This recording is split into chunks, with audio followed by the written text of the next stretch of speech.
এটা নিয়ে তোমার কোনো অর্থ সম্পদ নেই? 2 লক্ষ কেন? আমি তো যদি বলে যে 20,000 টাকা দিতে তাও পারবো না। এমনটা কেন? মানে ছোটবেলায় তোমার আব্বু মারা গেছে? ছোটবেলা আব্বু মারা গেছে আর আমার ফ্যামিলিতে তেমন কেউ নাই যে ফ্যামিলি ধরে রাখার মতো। বুঝতে পারছি। তোমার তোমার লুক, তোমার চেহারা সব দিক দিয়ে তুমি সুন্দর, অনেক নম্র ভদ্র মেয়ে। তোমার আত্মস্বজন কেউ নেই যে তোমাকে বিয়ে করার মতো কোনো মানে এরকম করেনি? আত্মীয় স্বজন থাকলেই বা কি, মানে মানে দুনিয়াতেই তো স্বার্থপর। মানে অর্থ সবাই, ছাড়া, মানে অর্থ হ্যাঁ, থাকলে অর্থ ঠিকই নিত। অর্থ থাকলে সবাই জিজ্ঞেস করতো। বুঝতে যে পারছি। যার স্বার্থ মতো চলে। বুঝতে পারছি। আচ্ছা, তোমার এই আবেগের কথা শুনে কেউ যদি কোনো প্রবাসী ভাই ভালোবেসে তোমাকে বিয়ে করতে চায়, তুমি কি বিয়ে বসবে প্রবাসী কোনো ভাইয়ের কাছে? হ্যাঁ, বসবো ইনশাল্লাহ। কারণ প্রবাসীরা তো মানুষ, তারা তো বাংলাদেশি নাকি? তারা তো বাংলাদেশি। যাই হোক। আল্লাহ যেখানে রাখছেন কপালে সেখানে। ও, যাই হোক, তোমার তো কোনো আবেগ তো নাই। না। আচ্ছা, যাই হোক। তো বিয়ের সাথে বসবে। আমি চেষ্টা করব যে এটা যেন তোমার শেষ ভিডিও হয়, ইনশাল্লাহ।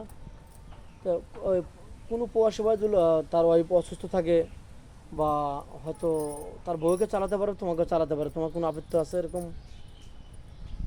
এরকম আপত্তি নাই, কিন্তু তার ফ্যামিলি যদি চায় বা ফ্যামিলির মতামতে যদি করে তাহলে আমি রাজি আছি। বুঝতে পারছি। তুমি মেয়ে হয়ে আরেকটা মেয়ের সংসার ভাঙতে ভাঙতে চাচ্ছি না। পারবে না। হ্যাঁ। তার অনুমতি থাকলে তুমি রাজি? হ্যাঁ, রাজি আছি। দুজনকে যদি সে খেয়াল খুশি মতো রাখতে পারে, চালাতে পারে, জি। তাই কি না? তো যাই হোক, তোমার ফ্যামিলির সবাই তো ভালো আছে, ছোট ভাই বোন সবাই ভালো আছে তো? সবাই ভালো আছে, আম্মু একটু অসুস্থ। যাই হোক, তোমার আম্মু অসুস্থ না? জি। এখন তোমাকে যদি কেউ একটা চাকরির অনুদান করে, এই যুগে কিন্তু কেউ বিনা স্বার্থে কাউকে উপকার করে না। তোমার চেহারা সুন্দর, তোমার বয়সও 20+।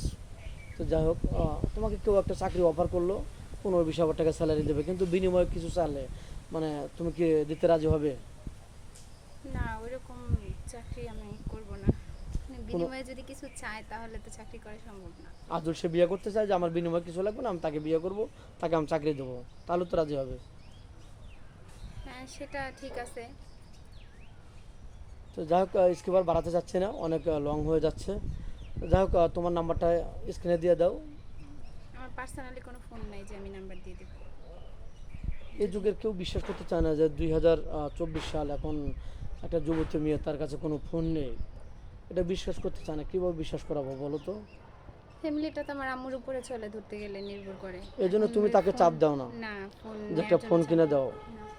ঠিক আছে, বুঝতে পারছি যে সংসারের হাল তোমার উপর একটু পড়ছে, ছোট ছোট ভাই বোন আছে, হ্যাঁ। আম্মুটাও মাঝে মাঝে অসুস্থ হয়ে যায়। জি।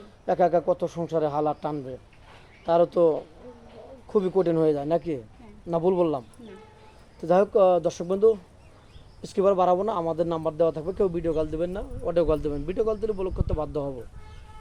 ভালো থাকবেন, সুস্থ থাকবেন, এই বলে শেষ করছি। আল্লাহ হাফেজ। 5 মিনিট।